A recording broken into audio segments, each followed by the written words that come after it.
How to make and create t-shirt design on Canva PC in less than 1 minute. Hello guys, so all what you have to do is so simple. Go to canva.com and create an account or log into your account. Now this is the home page. Click on create a design and search for t-shirt right here, and then click on the first option and it will take you to this page. Now choose any template you want from here. As you can see, you have many templates. For example, I'm gonna choose, let's say, this one, and you can edit the text and everything just from here, as you can see. After you finish editing, all what you have to do is click share and download.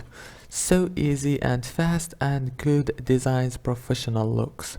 If this video was helpful, don't forget to like and subscribe. See you later.